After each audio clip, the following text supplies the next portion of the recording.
मेरे बच्चों, मैं मिस्टर शेखर, आप सबों का हिंदी शिक्षक होने के नाते मैं आप सबों के बीच पार्ट 1 हिंदी कक्षा 3, जिसमें आप सबों को ये बुक है समन्वय, हिंदी में आप लोगों को कक्षा 3 में दिया गया है। आइए इसके पार्ट 1 को आप सबों के बीच मैं चर्चा करते हुए और ये अभ्यास जो कि हिंदी समन्वय बुक से पार्ट 1 से पानी जो शीर्षक है पाठ का, इस पानी से आपको ये अभ्यास भी दिया गया हुआ, ये मैं आपको वीडियो के अंत में बताऊंगा। आइए सबसे पहले इस पाठ की चर्चा थोड़ी की जाए। सबसे पहले पाठ में ऊपर कैप्शन में लिखा हुआ है, जीवन के लिए पानी अति आवश्यक है। पानी से भोजन तैयार किया जाता है, फसलों की सिंचाई के लिए भी पानी जरूरी है।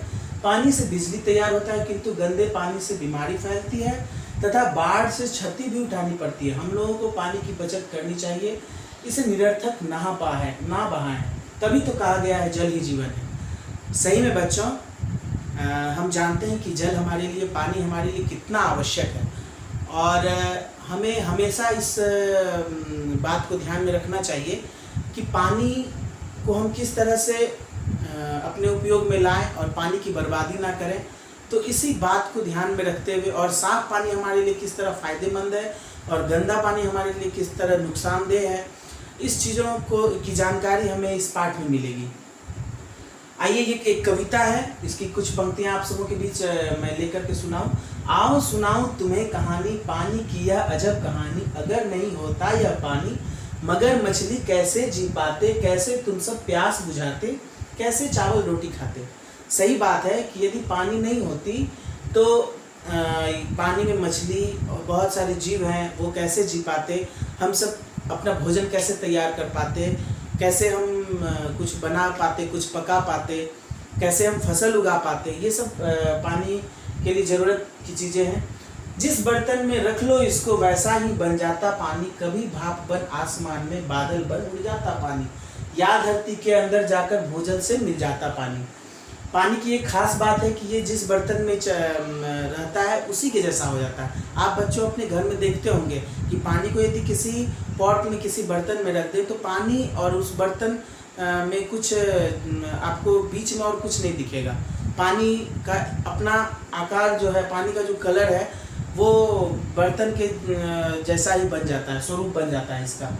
और कभी ये भाप बन करके आसमान में उड़ जाता है। आप देखते होंगे नदियाँ, पोखर, तालाब में पानी जहाँ जमा होती है, वहाँ पर जब धूप होता है तो धूप होने से धीरे धीरे पानी वहाँ पे घटता चला जाता है, यानी कि ये पानी भाप बनकर आसमान में उड़ जाता है, या धरती के अंदर जाकर भूजल से मिल जाता पानी। बहुत बार पानी जमीन भी सोख लेता है, आप सभी जानते हैं। नाव जहाज़ों को तैराकर सागर पार कराता पानी, ऊंचाई से अगर गिरा दो तब बिजली बन जाता पानी। पानी के रास्ते हम एक जगह से दूसरी जगह भी जा पाते हैं, जैसे हम रेल से, बसों से एक जगह से दूसरी जगह जाते हैं, उसी तरीके से पानी से भी हम, पानी के रास्ते से भी एक स्थान से दूसरे स्थान जा पाते हैं। और ऊंचाई से अगर इसे गिराया जाए तो ये पानी बिजली बन जाता है। बिजली बनाने का एक तरीका है, साइंस में आप जब बड़े होंगे तो आप पढ़ेंगे कि बिजली कैसे बनाई जाती है।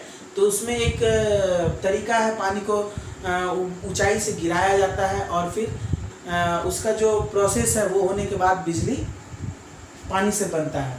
तो हम ये अभी जाने अपने कक्षा 3 में कि हम पानी से बिजली बनता है और उस बिजली को हम अपने उपयोग में लाते हैं। आगे आप जब पढ़ेंगे तो इसे आप विस्तार से पढ़ सकते हैं। अगर गंदगी इसमें मिल जाए, बीमारी फैलाता है यह पानी। हम बार बार सुनते हैं कि कूलर का पानी साफ रखें, घर के आसपास पानी जमा ना होने दें, क्योंकि ये पानी जब गंदा होता है तो वो बीमारी लाता है। नदी झरनों को साथ मिलाता, सागर से जुड़ जाता पानी, अगर जब गुस्सा आए सुनामी भी लाता पानी।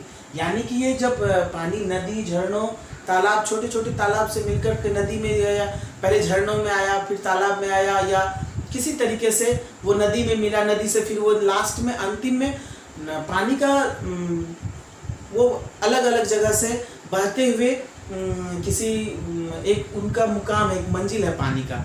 वो क्या है? वो सागर है। सागर में जाकर के पानी खुद ब खुद मिल जाता है, अंतिम पड़ाव उसका सागर होता है। अगर कभी जब गुस्सा आए, सुनामी भी लाता पानी, और पानी से आप जानते हैं कि बाढ़ जैसी समस्याएं आती हैं। यदि पानी को गुस्सा आ जाए तो ये घरों को बर्बाद कर देता है। तो इसलिए पानी का एक ये भी स्वरूप है कि वो यदि चाह ले तो प्रकृति चाह ले तो जल के से हम लोगों का नुकसान भी कर देता है, और बहुत बार ऐसा होता भी है। जल में थल में सब में पानी, हम सबका जीवन है पानी। तो ये सारे पाठ का एक निचोड़ है कि जल में, थल में यानी सूखे में, सब जगह पे पानी है, और हम सबों का जीवन जो है वो पानी है। हम सबों का जीवन क्या है? पानी। इसलिए हम लोग कहते हैं भी कि जल ही जीवन है। आप इसे और अच्छे से पढ़ें, समझें, और यदि कोई समस्या होगी तो जब क्लासेस स्टार्ट होंगी तो हम सभी इस सब्जेक्ट पे फिर से चर्चा करेंगे। और यदि आपके मन में कोई क्वेश्चन होगा, कोई प्रश्न होगा, तो आप उसे लिख कर रखें। मैं उसे जब कक्षा प्रारंभ किया जाएगा तो मैं उसे पूरा करूँगा। अभी आप सबों के बीच अभ्यास लिखा हुआ है, ये आपको मैं बोल के भी बताऊंगा। आपको एक चीज करना है, शब्दार्थ को याद करना है। शब्दार्थ: अजब अनोखा, भाप जल का वाष्पीय रूप, थल जल रहित भूमि, मगर मगरमच्छ, भूजल भूमि के अंदर का पानी, सुनामी सागरीय लहरों द्वारा उत्पन्न तूफान। आप कोशिश ऐसा करिए कि आपके पाठ में जो भी शब्दार्थ का अर्थ दिया है उसको 100% आप याद करिए, क्योंकि ये एग्जाम में आता ही है, आप जानते हैं। और आइए, मौखिक है, निम्नलिखित प्रश्नों के उत्तर दीजिए। इसकी चर्चा हम कक्षा में करेंगे। ये बोल करके इसको याद करने का है। छोटा क्वेश्चन है ये, पानी का हमारे जीवन में कितना महत्व है, ये वाला जो क्वेश्चन है ये क्लास में चर्चा किया जाएगा। दिए गए शब्दों का सही उच्चारण कीजिए, आपको इसका प्रैक्टिस होना चाहिए। ये प्यास, आसमान, तैराकर, ऊंचाई, गुस्सा, जहाज, गंदगी, जीवन, सुनामी, इसका आप प्रयास करें बोलने का। आइए, पेज नंबर 11 देखिए, यहाँ अभ्यास है। पेज नंबर 11, अभ्यास नंबर 1। पानी को जिस बर्तन में रख लो वह, इसका आंसर होगा स, वैसा ही बन जाता है। देखिए यहाँ स लिखा हुआ, एक का क, स। पानी को ऊंचाई से गिराने से क्या बनती है? बिजली। ख का ब, ख का ब, आंसर होगा ख का ब। ग, पानी नदी झरनों को साथ मिलाता हुआ कहाँ जुड़ जाता है? सागर से। अभी हमने पढ़ा भी कि ये सागर से जुड़ जाता है, तो ग का आंसर होगा अ। नंबर 2, निम्नलिखित कथनों के आगे सत्य अथवा असत्य लिखिए। मेरे पास जगह कम है और एक इस वीडियो में आप सबों को जो भी जानकारी मैं दे सकता हूँ उस कम से कम जगह में इस बोर्ड में आपको ये दिया गया है। इसका आंसर आप समझिए, आपकी बुक में लिखा हुआ है, इसलिए यहाँ पे सिर्फ उत्तर लिखा हुआ है। पानी हमारी प्यास बुझाता है, सत्य है। नंबर 2 का आंसर देखिए, सत्य। मगर जल में रहता है, सत्य। समुद्री जहाज पानी में तैरते हैं, सत्य। पानी सभी जीव जंतुओं के लिए जरूरी नहीं है, असत्य। गलत है ये, क्योंकि पानी सबके लिए जरूरी है। गंदा पानी बीमारी नहीं फैलाता, ये भी असत्य, क्योंकि गंदा पानी हमेशा बीमारी फैलाता है, आप जानते हैं। नंबर 3 में है, दिए गए प्रश्नों को उत्तर लिखिए। आप एक चीज देखिएगा कि मैंने ये लास्ट में होमवर्क का एक तरीका आपको दिया है, प्रश्नोत्तर याद करें। तो ये प्रश्नोत्तर आप तभी याद करेंगे जब आपको लॉफ्टी पर होमवर्क के साथ प्रश्नोत्तर आपको इमेज में या किसी तरह से लिख के या इमेज में आपको मिलेगा, तभी आप प्रश्नोत्तर याद करेंगे। तो ये जो प्रश्नोत्तर है नंबर 3, दिए गए प्रश्नों को उत्तर लिखिए। आप जब SW कॉपी बनाएंगे तो उसमें ये प्रश्न को और उत्तर जो आपको दिया जाएगा लॉफ्टी पर, उस उत्तर को आप लिख लेंगे। इसमें जो क्वेश्चन है, पानी ना होने से हम क्या क्या नहीं कर पाते, बादल कैसे बरसते हैं, गंदे पानी के प्रयोग से बीमारी होती है, सुनामी क्या होता है। यदि आप खुद से लिख सकते हैं तो आप याद करिए, लेकिन इसको SW में नहीं लिखना है, बिल्कुल नहीं लिखना है, जब तक आपको लॉफ्टी पर ये लिख करके भेजा नहीं जाए। और जब वो आ जाए तो आप जरूर इसको लिखें और लिख करके याद कर लें। अब आइए, भाषा ज्ञान, ये भी अभ्यास का ही एक स्वरूप है, जो कि पेज नंबर 12 यहाँ दिया हुआ है। देखिए इसमें क्या है, अनुस्वार और अनुनासिक वाले 2-3 शब्द कविता से चुनकर लिखिए। मैं जब कक्षा प्रारंभ होगी तो मैं अनुस्वार और अनुनासिक को अच्छे से डिटेल में आप सबों को बताऊंगा। फिलहाल आप ये समझिए कि जो बिंदु वाला शब्द है वो अनुस्वार है, और जो चंद बिंदु वाला शब्द है वो अनुनासिक है। तो इसलिए आपको पाठ में से चुन करके लिखना है। यदि आप खुद से लिख सकते हैं तो ठीक है, नहीं लिख सकते हैं तो यहाँ पर दिया हुआ है 3 लिखना है। देखिए बिंदु वाला, तुम्हें ह के ऊपर बिंदु है, नहीं ह के ऊपर बिंदु है, अंदर अ के ऊपर बिंदु है। उसके बाद अनुनासिक वाला, सुनाऊं ऊ के ऊपर चंद्र बिंदु है, ऊंचाई ऊ के ऊपर चंद्र बिंदु है, बहाएं ए के ऊपर चंद्र बिंदु है। ये आप लिख सकते हैं। उसके बाद नंबर 2 आसमान, दिए गए शब्दों के विलोम शब्द लिखिए। यानी कि ये जो शब्द दिया हुआ है धरती, बिछड़ना, गंदगी, ऊंचा, आप ध्यान रखें धरती के बाद बिछड़ना, बिछड़ना के बाद गंदगी और गंदगी के बाद ऊंचा, ये सारा आंसर आपको यहाँ दिया हुआ है। धरती, आसमान, बिछड़ना, मिलना, गंदगी, सफाई और ऊंचा, नीचा, ये विलोम शब्द है यानी उल्टा शब्द। उसके बाद है नंबर 3 पेज नंबर 13। देखिए यहाँ लिखा हुआ है पेज नंबर 13। निम्नलिखित शब्दों के बहुवचन रूप लिखिए, यानी जो शब्द लिखा हुआ है ये एक वचन में है, इसके बहुवचन रूप लिखिए यानी एक से ज्यादा। मछली, मछली का क्या होगा? मछलियां। नदी का क्या होगा? नदियां। कहानी का क्या होगा? कहानियां। और बीमारी का क्या होगा? बीमारियां। और आइए पेज नंबर 13 में ही एक और है अभ्यास नंबर 4। दिए गए शब्दों को उनके समानार्थी शब्दों से मिलान कीजिए।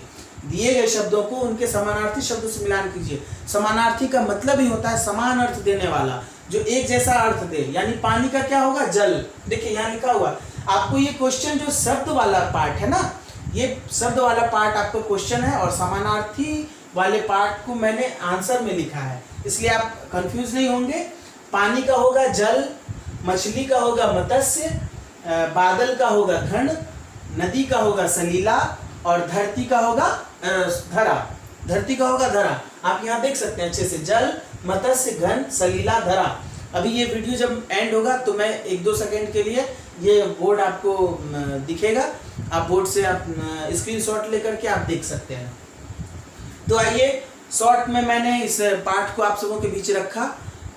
मैं समझ सकता हूँ कि अभी पढ़ाई आपको जब आप बड़े क्लास में जाते हैं तो आपको ऑनलाइन क्लासेस पे ही निर्भर रहना पड़ता है। अपने क्लास को करने के साथ साथ आप ऑनलाइन क्लास पे भी निर्भर रहते हैं।